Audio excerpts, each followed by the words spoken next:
యేసుక్రీస్తు అతి పరిశుద్ధ నామమున మీకందరికీ ప్రేమపూర్వక వందనములు తెలియజేస్తున్నాను.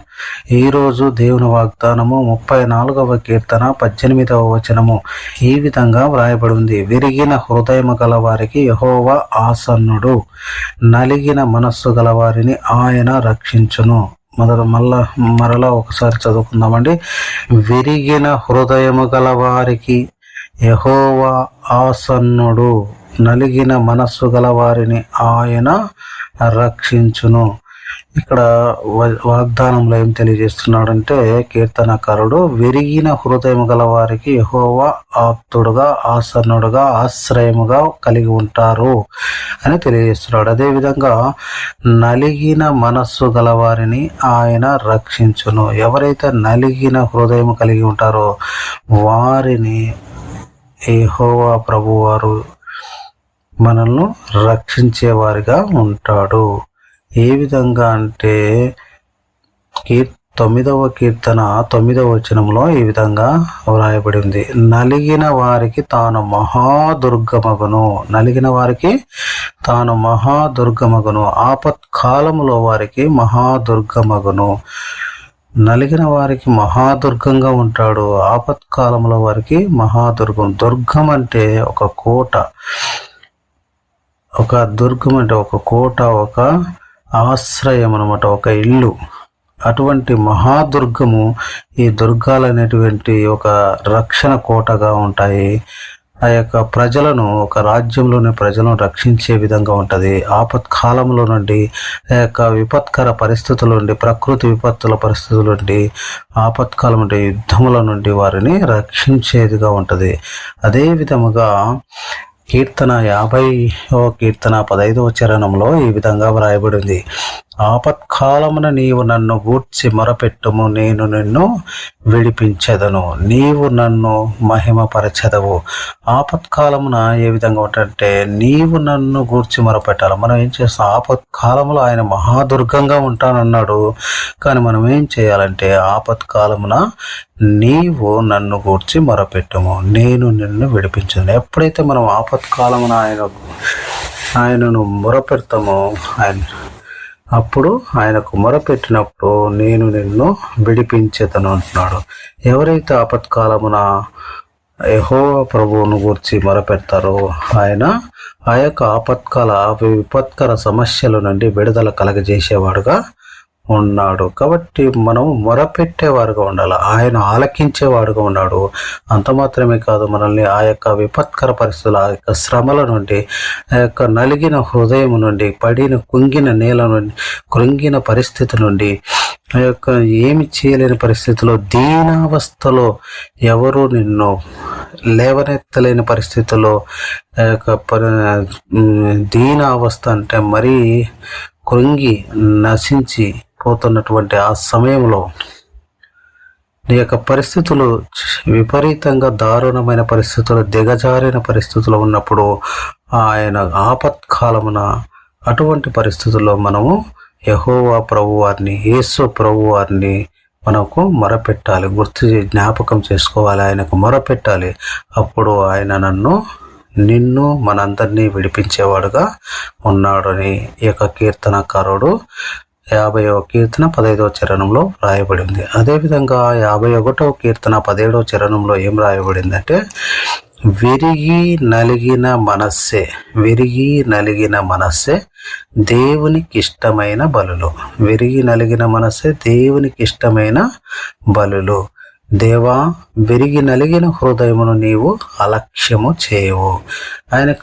దేవునికి మనం ఏది బలిగా అర్పించాలంటే విరిగి నలిగిన మనస్సు ఆయనకి ఇష్టం. బలి అంటే మనము ఆయనకి అర్పణగా మన హృదయాన్ని, ఏదైతే విరిగి నలిగిన హృదయం ఉందో, దీనత్వమైన హృదయం ఉందో, సాత్వికమైన హృదయం ఉందో, ఆ హృదయాన్ని దేవునికి బలిగా అర్పణగా ఇవ్వాలన్నమాట. అప్పుడు దేవుడు విరిగి నలిగిన హృదయమును, అట్టి హృదయాన్ని, మనం ఏ హృదయాన్ని అయితే దేవునికి సమర్పిస్తామో, మనస్ఫూర్తిగా ఆ యొక్క హృదయాన్ని మనం దేవునికి సమర్పిస్తాము, ఆ బలిగా అర్పిస్తాము, అటువంటి హృదయాన్ని నీవు అలక్ష్యం చేయమంటే ఆయన అలక్ష్యం చేయవాడుగా, నిర్లక్ష్యం చేసేవాడుగా లేడు. ఆయన లక్ష్య పెట్టేవాడుగా ఉన్నాడు. అటువంటి హృదయంతో ఎవరైనా ఆయన సన్నిధికి వచ్చినట్లయితే దుఃఖములో, బాధలో, ఆ యొక్క నలిగిన స్థితిలో, వేదనలో, ఆ యొక్క దుఃఖభరితమైన స్థితిలో, ఏమి చేయలేని దిక్కుతోచని పరిస్థితిలో దేవుని మందిరములో, దేవుని పాదముల దగ్గర ఎవరైతే వచ్చి ఆ హృదయాన్ని దేవునికి బలిగా అర్పణగా ఇస్తారో ఆ హృదయాన్ని, అట్టి విరిగి నలిగిన హృదయమును దేవుడు లక్ష్య పెట్టేవాడిగా ఉన్నాడు. అంత మాత్రమే కాదు, ఆపత్కాలమున మనము ఆయన దేవునికి మొరపెట్టినట్లయితే ఆయన ఆ యొక్క సమస్యల నుండి, ఆ దుఃఖము నుండి, వేదన నుండి, ఆ యొక్క నలిగిన స్థితి నుండి, దీనత్వం నుండి విడుదల కలగజేసేవాడుగా ఉన్నాడు. ఆయన మహాదుర్గమై ఉన్నాడు. మనల్ని ఒక దుర్గములాగా మనల్ని రక్షించేవాడుగా ఉన్నాడు. కాబట్టి కీర్తనకారుడు, నువ్వు నాకు ఆశ్రయము, కోటయు, కేడమునై ఉన్నావు, నేను దాగుచోటు నీవే అని ఆ యొక్క కీర్తనకారుడు దావీదు మహారాజు కీర్తించినట్లుగా చూస్తున్నాం. కాబట్టి అదేవిధంగా 9వ కీర్తన 10వ వచనంలో ఈ విధంగా వ్రాయబడింది: యెహోవా, నిన్ను ఆశ్రయించు వారిని నీవు విడిచిపెట్టువాడవు కావున నీ నామం ఎరిగిన వారు నిన్ను నమ్ముకొందురు. ఆయనను ఎవరైతే ఆశ్రయిస్తారో, ఇక 10వ వచనంలో క్లియర్గా రాయబడింది: యెహోవా, నిన్ను ఆశ్రయించు వారిని నీవు విడిచిపెట్టువాడవు కావు. ఆయనని ఎందరైతే ఈ విధంగా నలిగిన హృదయంతో, విరిగిన మనసుతో ఎవరైతే ఆయనను ఆశ్రయిస్తారో ఆయన అట్టి హృదయాన్ని లక్ష్య పెట్టేవాడుగా ఉన్నాడు. అదేవిధంగా వారిని విడిచిపెట్టేవాడు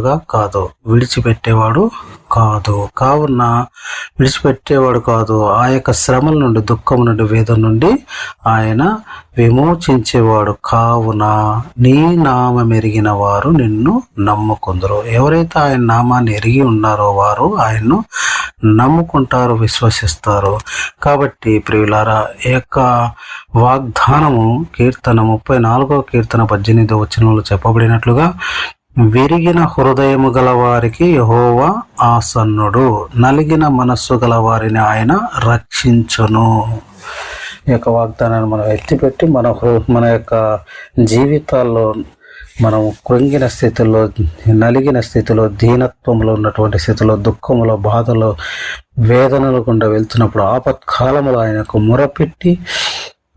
మొరపెట్టినప్పుడు ఆయన మన మొరను ఆలకించేవాడుగా ఉన్నాడు. అదేవిధంగా విరిగి నలిగిన హృదయాన్ని, మనస్సును ఆయనకు బలిగా అర్పించిన ఎడల అట్టి హృదయాన్ని ఆయన లక్ష్యం చేసేవాడుగా ఉన్నాడు. అంటే లక్ష్య పెట్టేవాడుగా ఉన్నాడు. లక్ష్య పెట్టి మనకు ఆ యొక్క శ్రమల నుండి, వేదన నుండి, ఆపత్కాలము నుండి విడిపించడమే కాదు, మహాదుర్గముగా, మనకు ఆశ్రయ దుర్గముగా ఉండి మనల్ని ఎప్పటికీ ఏ యొక్క శ్రమలు, బాధలు రాకుండా కాపాడేటటువంటి మహాదుర్గమై ఉండి మన వెన్నంటి ఉండి మనల్ని నడిపించి నిత్య సంతోషంలో, నిత్య ఆనందములో, యొక్క సమస్యలు లేనిటువంటి జీవితాన్ని మనకు అనుగ్రహించేవాడుగా ఉన్నాడు. కాబట్టి మనము ఈ యొక్క సమయంలో మన యొక్క వాగ్దానాన్ని గుర్తెరిగి మన ప్రార్థనలో మనం ఎప్పుడు ఎత్తిపెట్టి అడిగి మనము పొందుకునేవారుగా ఉండాలి. ఆయన రక్షణను మనం పొందుకునేవారిగా ఉండాలి. ఆయన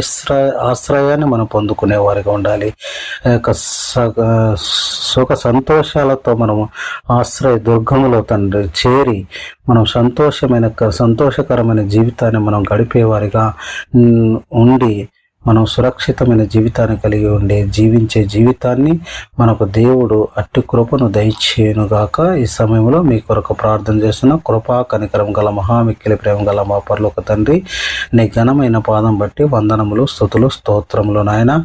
అవును తండ్రి, ఈ యొక్క సమయంలో తండ్రి మీరు వాగ్దానాన్ని ఇచ్చారన్న 34వ కీర్తన 18వ వచనంలో, విరిగిన హృదయము గల వారికి యెహోవా ఆసన్నుడు, ఆప్తుడు, అదేవిధంగా దగ్గరగా ఆశ్రయ దుర్గమై ఉన్నాడు. నలిగిన మనస్సు గల వారిని ఆయన రక్షించును.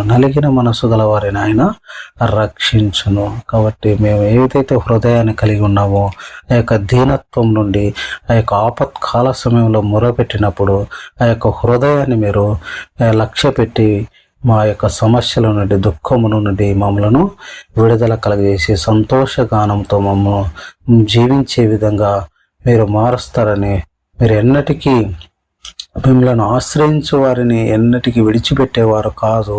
కాబట్టి మీ నామం ఎరిగిన వారు నిన్ను నమ్ముకుందరు.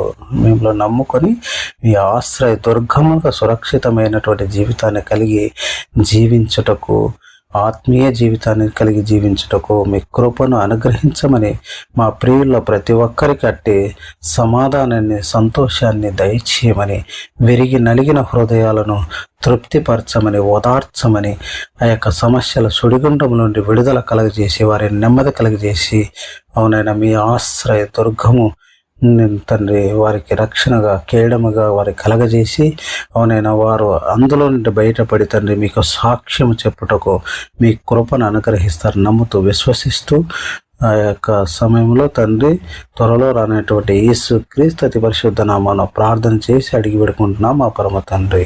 Amen, amen, amen.